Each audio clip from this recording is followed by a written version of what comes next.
The sound of a garden pet pressing its body against a closed nursery door at 4 a.m. is unmistakable. A low, steady wait, a scratch, a pause, then again. Claire sat up before her brain finished waking.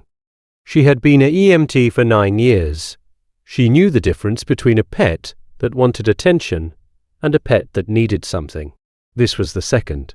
She crossed the hall barefoot. The hallway nightlight made everything look softer than it was.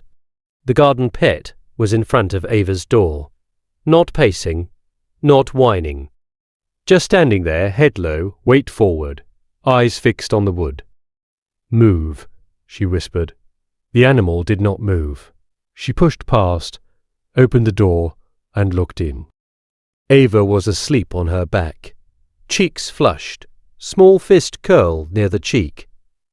The room smelled the way a child's room smells at 4 a.m. Nothing wrong? Nothing she could name. She turned back to the hallway. The garden pet was still standing there, watching her now, instead of the door. She closed the door gently and went back to bed. By Tuesday, it had happened 3 more times. By Thursday, James was awake too. "It pushed me," he said over coffee. "I went in to check on her at 1. The garden pet pushed against my legs. Hard. I almost fell." He laughed, but it was the wrong kind of laugh. The laugh of a man who had not yet decided what story he was going to tell himself about what was happening in his house. Claire did not laugh. She had been thinking about it for 4 days. "It's possessive," she said. "I've seen this before with families. The animal forms an attachment to the child and starts to read normal caregiving as a threat. We need to be careful." She said it because she believed it. She said it because she had seen it. 20 families across 9 years. The pattern always started the same way. The animal positioning itself between the parent and the child. The animal refusing to move. The animal escalating until somebody got bitten or somebody got hurt. She knew what came next. On Friday she called the rescue she had used for 2 previous families. She did not tell James she had called. She told herself she was just exploring options. She told herself she had not decided anything yet. On Saturday morning, the garden pet would not let her into the nursery at all. It stood across the doorway with its body turned sideways. When she stepped forward, it stepped forward with her. Not aggressive, just there, filling the space she needed to fill. Ava was crying inside the room, a short, breathy cry that Claire did not recognize. Not hungry, not tired, something else. She tried to push past. The garden pet did not move. "Mark," her voice came out flat, "get this thing out of here." Now. He did. He carried it down the hall and put it in the laundry room and shut the door. The animal did not fight him. It just looked back over its shoulder once, at the nursery, before the door closed. Claire went into the room. Ava was on her side. Her lips were a colour Claire had only seen at work, a colour she had not been ready to see at home. Her chest was rising too slowly. The fingertips were dusky. What followed took 11 minutes that felt like 4 hours. The 911 call. The voice on the phone telling her exactly which way to position the child. The lights of the ambulance turning the bedroom blue and red. And blue and red.